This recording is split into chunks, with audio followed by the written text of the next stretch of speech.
Tonight on To The Point, a sideshow taking over city streets. A truck lit on fire. The new crackdown now being proposed in a To The Point exclusive. Cal Fire firefighters killed in a mid-air crash. What happened? And we're learning about those who died. And why are listings in Sacramento's hot real estate market way down? This is To The Point. I'm Becca Hobbiger. Alex Bell has the night off. A 5 hours long sideshow this weekend blocked city and county streets. A truck was lit on fire. Now, there have been no arrests or citations. And tonight, one city council member believes it is time to crack down. Our Jeannie Nguyen explains in a To The Point exclusive. For hours on Saturday evening and into early Sunday, sideshows popped up in multiple locations in the city and county, with police trying their best to keep up. They then followed the sideshow throughout the city, multiple different intersections that they stopped at, and this occurred from, like I said, about midnight until a little bit after 5 in the morning. At one of the sideshows at Norwood and Bell Avenues, an innocent bystander ended up losing his truck, just being at the wrong place at the wrong time. The subject was just trying to drive through, was not part of the sideshow. He was then approached by several other individuals who started vandalizing his vehicle. The person got out of the vehicle, and then some type of incendiary device or some type of something used to start a fire was thrown into the vehicle. No arrests or citations have been made, as police say resources were slim with the amount of sideshows that popped up. For Sacramento City Council member Lisa Kaplan, she says enough is enough. Not in our jurisdiction, not in our county, not in our region. During next week's law and legislation meeting, Kaplan says she's going to introduce a new ordinance that will stiffen the penalties on sideshow participants and spectators. We're going to make it really expensive, where I'm not looking to necessarily criminalize it, but you're going to lose your car and it's going to cost thousands and thousands of dollars. On top of losing your car, Kaplan says violators will also be responsible for paying the city to paint over the tire marks left in the streets, a citation of $1,000 and court fees. We're going to take your car. And I know their car is their pride and joy, and they put thousands of dollars into it, so it's called Don't Do It. This city ordinance will be presented to the city's Law and Legislation Committee next week before fully going to City Council for adoption. Until then, Kaplan's message is clear. Our communities deserve to be safe. So Jeannie joins us now. Jeannie, when could there be an actual change in city code? Right now, Councilmember Lisa Kaplan tells me that it's being drafted at this point, but she hopes it can go into effect before the end of this year. Sure, and we know that some people do see sideshows as a hobby. What do police have to say about that? Of course, Sacramento police tell me you can race and do donuts legally at places like the Sacramento and Sonoma Raceway and Thunder Hill, but police are just urging people to do their research to not only make sure that it's legal, but also safe. Jeannie, thank you so much. Appreciate you. We've been following breaking news throughout the evening. A person was hit and killed by a train in Midtown Sacramento. This was at 20th Street between E and R Streets. The roads are now back open. This involved the BNSF Railway. We're waiting for information on what led up to the crash. An elementary school vice principal has been arrested on felony vehicular manslaughter and DUI charges. This is in Stockton. The CHP says Hollis Blake, seen here, crashed Saturday evening, killing a person. Others were taken to the hospital and are expected to be okay. Manteca Unified has placed Blake on administrative leave. He will be in court tomorrow. His bond is set at more than $1 million. Terrifying moments caught on camera. A man is now under arrest, accused of driving his car through Heron Landing Park in Rancho Cordova, threatening Muslim families and attempting to run people over. This happened last night. The organization CARE is now calling for him to be charged with hate crimes. We need deterrence. We need to be able to hold people accountable. You don't really see this level of aggravated kind of attack on people. Hate crimes have been on the rise. We've been telling people, to be safe, be careful. But it's really scary when it really happens. Thankfully, no one was hurt. With the man in custody, the Sacramento County Sheriff's Office says he is no longer a threat to the public. And new details tonight about 3 firefighters killed in Southern California. There was a mid-air collision during a firefight. Last night, a procession carried their bodies away from the scene. And tonight, we're learning more about who these firefighters were. 2 helicopters assisting a firefight crashed in the air Sunday, killing 3 firefighters aboard one of the helicopters. There's probably mid-air collision between 37 Sierra and 5 Alpha Sierra. Request for 2 additional choppers. CAL FIRE says crews were battling a small brush fire Sunday just outside Palm Springs. Their Sky Crane, a helicopter used to drop water and fire retardant, and a second Bell helicopter, a chopper that hovers above to observe and coordinate operations, collided. The Sky Crane was able to land safely, but the other helicopter that was coordinating operations crashed into a hillside after the impact, killing all 3 on board. We have lost 3 great individuals. 3 fathers, 3 husbands, 3 friends. CAL FIRE says Captain Tim Rodriguez, the helicopter pilot Tony Sousa, and CAL FIRE Division Chief Josh Bischoff died in the crash. Good morning, Josh Bischoff, Operations Section Chief for Team 4. Josh Bischoff is seen here giving updates on the campfire back in 2018. According to a local newspaper in Southern California, he had worked for CAL FIRE for more than 20 years. This was a tragic loss for the community, the fire service community in CAL FIRE and Riverside County Fire Department. The helicopter crash sparked another small fire that was eventually extinguished. The NTSB and FAA are now investigating what went wrong.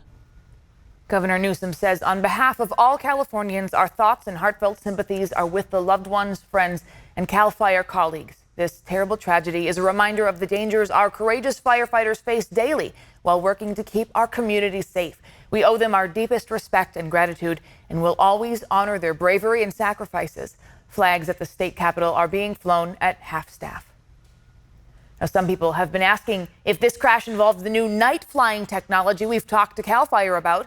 The answer is no. The crash happened while the sun was still up. Next on To The Point, heading back to school. Major changes could be coming to your commute. Well, just in time for the start of the new school year, temperatures are starting to cool after reaching highs in the 100s. Talking about that cooling trend on the way. And why are listings in our hot housing market way down? They're offering non-refundable deposits. They're offering to waive appraisals. Home buyers are doing just about anything to close deals. Get ready to see school buses again. Our area's largest school district, Elk Grove Unified, heads back to school on Thursday. Let this be your warning now. If you live near a school, the traffic could soon impact your commute. But Monica, at least it's going to be nicer weather for those kids going back to school. I know, so we got to really pay attention to those school zones, 25 miles per hour. That's right. You know, you got to make sure that the kiddos are safe. Those temperatures, though, have been very warm. Highs today up and down the valley in the 100s, 101 for Fairfield, 80 for San Francisco. But that breeze is already starting to kick in, so we're going to have noticeable changes for tomorrow. Right now, that wind about 5 to 15 miles per hour. A little closer to the coast, we're closer to about 20 to 25 miles per hour. But again, tonight, slow cooling. Will still be in the upper 80s at 8 p.m. Shortly after that, 8:10 is when our sunset happens. And at that point, we start to see those temperatures drop off rapidly. Forecast low 62, getting us a little bit closer to that average low of 59 degrees. And here you can see how those contours really shifting out of the deep reds into the blues. And that means below average temperatures through much of this week, just in time to head back to school. So the 80s making a return, a couple of low pressure systems moving in along the coast, and that's going to initiate that onshore flow. Some clouds building for the higher elevations. Occasionally we'll see a few of those clouds drift through the valley. Highs will be near 80 tomorrow for this year, 80s to near 90 down the hill with our across the coast forecast, calling for highs dropping into the 60s. In fact, a little bit of patchy drizzle out there as well. Inland areas will benefit from that onshore flow. Highs in the 80s. That after morning lows in the upper 50s to right around 60. Almost a morning where you have to grab a light sweatshirt or something as you head out the door, kind of layering up for tomorrow. In the mountains, 5-day forecast. Highs will be very persistent in the 70s. Occasional cloud cover will be in the 80s for the foothills and along the coast. Again, some patchy drizzle early morning with some fog and then partial afternoon clearing. Highs will stay on the cool side. We're in the 60s.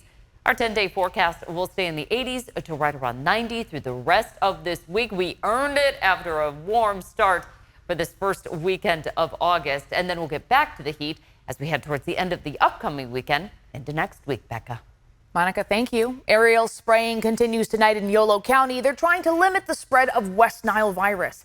These are the areas impacted in Woodland and Davis. Spraying starts tonight at 8:30 and will be done by 11. To find out if spraying is happening in your area, we've shared a link to the Mosquito and Vector Control District's interactive map on abc10.com/tothepoint.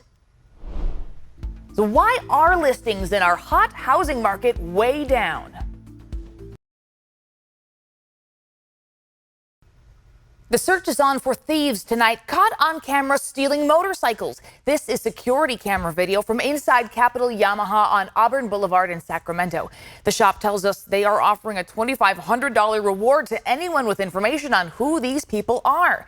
They say 7 people used a U-Haul. The theft happened around 4 yesterday morning.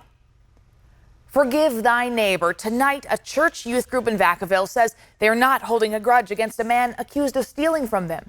It happened just hours before they were heading to camp. Our Roxanne Elias reports. Sunday morning, just a few hours before Valley Church in Vacaville prepared to open its doors to churchgoers, security footage revealed a man stole from the congregation. I asked them what was going on, and they said not too much earlier in the morning, we'd had a break-in out in the outbuildings of our shed, and a gentleman had backed a truck in and stolen some equipment and tools, as well as some camp supplies out of our youth trailer. These are images of that man in truck in question. Lead pastor Jeremy White says it was especially disappointing since their 6th through 8th graders were planning to head to youth camp this week. It struck a nerve with our youth staff that they're like, okay, how do we make sure that we still make summer camp what summer camp is for us every year, which is a great experience. And they did it. They rallied together and they're like, we're going to make it work. The church took to social media and asked their community for help. Within a few hours, Jim Wilson, the chaplain of the church, says morale was boosted when law enforcement called to say they recovered some of the stolen items. They wrapped it up pretty quickly. They found the guy later in the day. We got a number of our items back, and the community rallied around us to recuperate the costs on the other items. And now the kids are safely off to camp, so we couldn't be more grateful to live in a community like Vacaville. With an open heart and arms, Valley Church says it isn't holding a grudge against the thief. In fact, they're forgiving and extending any help he may need in the future. We turned it over to law enforcement. They'll take care of the justice part, and we'll take care of loving him. If he allows us to talk to him, we'd be glad to pray with him and see what's next in his life. The church thanks everyone who donated to them after word got out about this burglary. They say any funds received in excess of the replacement costs and repairs will go to their compassion fund. You can also ask for your donation to be returned by reaching out to their business director. We'll have that information on our website, abc10.com. Now, if you are a veteran, time is running out to apply for backdated benefits under the PACT Act. It provides health care and benefits to veterans exposed to burn pits, Agent Orange, and other toxic substances while they served. It throws the door wide open for hundreds of thousands of veterans who weren't previously eligible.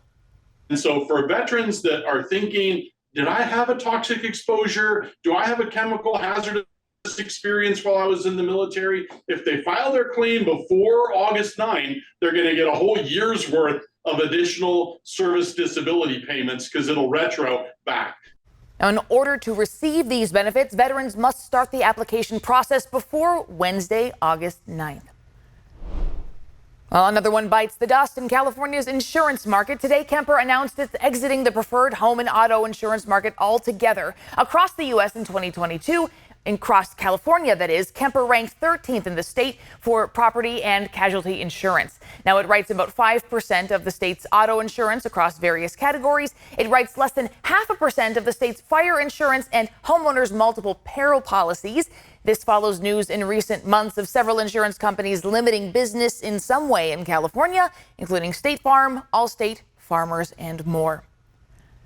And in price points, the housing market squeeze is being felt in Sacramento. New data show new listings are down 35% from last year. And around the country, a growing number of would-be buyers are unable to compete. Our Luke Clary explains. As the number of homes on the market nears historic lows, fierce bidding wars erupting across the country. In the Sacramento region, new listings are down about 35% since last year, according to the Sacramento appraiser Ryan Lundquist. Around the country, buyers willing to do just about anything to close the deal. They're offering non-refundable deposits. They're offering to waive appraisals. The month of June seeing just over 1 million homes for sale nationwide, down 13.6% from a year ago. Those homes selling for an average price of over $400,000. That's slightly lower than last year's all-time high, but pushing homeownership out of reach for a growing number of Americans. It was brutal, to be honest with you. First-time home buyers Dylan and Shannon McCarty were discouraged after being outbid on 5 New Jersey homes. So the next time, they got creative. In addition to bidding $50,000 above the asking price, they wrote the seller a love letter. Let them know that we would be thrilled if they would select us. It worked. The McCartys got their home. With mortgage rates now averaging about 7%, homeowners with lower rates are reluctant to sell, making the lack of inventory even worse. For the sellers, we really want them to start to divorce those rates. That's what's going to start to lessen that logjam. That was our Luke Clary reporting. And a growing trend, a number of homeowners with ultra-low mortgage rates are pouring the money they would have used to buy another home into renovations on their current home. And let's talk jobs for a moment. Hiring is slowing down a bit across the country. The Labor Department says employers added 187,000 jobs last month. That's less than half of last year's average monthly growth. Bank of America's head of U.S. economics calls it a good thing. Growth in the economy is held up.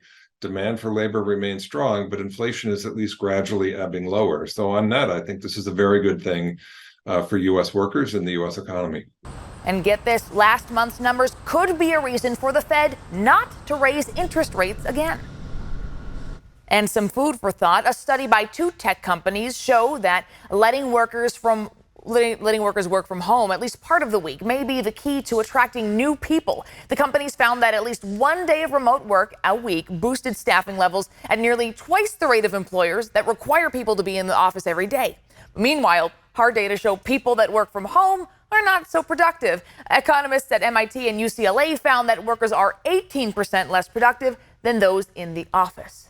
And still ahead, the Disneyland of playgrounds in Modesto hits a new funding milestone.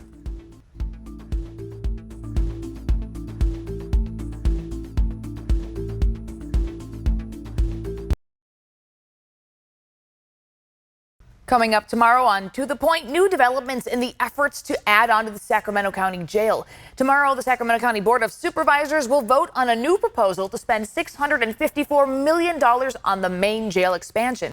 That cost is about $200 million more than the initial budget estimate approved by county supervisors back in December. The jail is being expanded in part due to a lawsuit against the county. Tomorrow's meeting will likely be packed. So if you want to voice your thoughts on the project, the meeting gets underway at 9:30 in the morning. And before we go tonight, some exciting news. The Awesome Spot Playground in Modesto just hit another funding milestone. The park, once complete, will provide a safe and enjoyable place for all children, regardless of physical, mental, or emotional ability. This so-called Disneyland of playgrounds has been years in the making. And our Kurt Rivera spoke to the inspiration for the park back in 2017. You might call 9-year-old Tommy Laredo. First person this was on the news. Well, we'll let him tell you. Passionate and strong.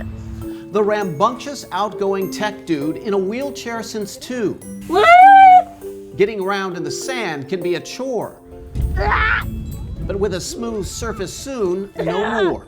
He was born with a few different conditions, the major one being arthrogryposis. It mostly affects his lower half. Community members in Modesto are rallying around Tommy and others to create what will be called the Awesome Spot Playground. There's nowhere in town that's been designed specifically to allow everyone to play together. Chad Kennedy is the architect behind the nature-themed playground and says lots of community input went into essential concepts. Balance, your understanding and awareness of where you are in space, and the ability for you to know what your inner feelings are in your body and how to deal with those. No longer will swings be inaccessible to kids like Tommy. There will be a variety of swings built at the new playground, including a wheelchair that rolls right onto a platform, and the entire platform swings. And I would like every child to have that experience of swinging on a swing and going down a slide and just being free to do what they want to do.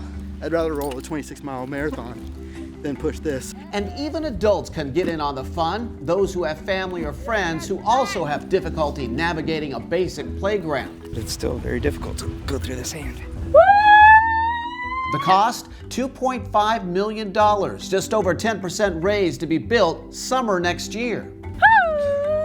And Tommy is excited not just for himself, but for others. It feels good.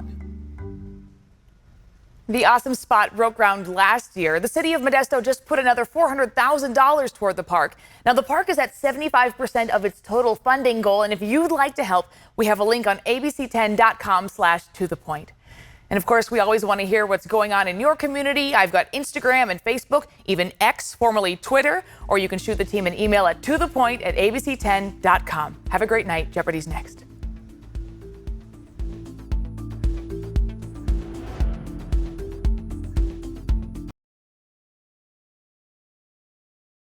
Hey, it's Alex. Just wanted to say thank you so much for watching. I really love hearing from everyone, and I hope that you'll stay in touch. Reach out to me on Facebook at AlexBellTV, or you can email me at tothepoint@abc10.com, or you can even send me a text message at 916-321-3310.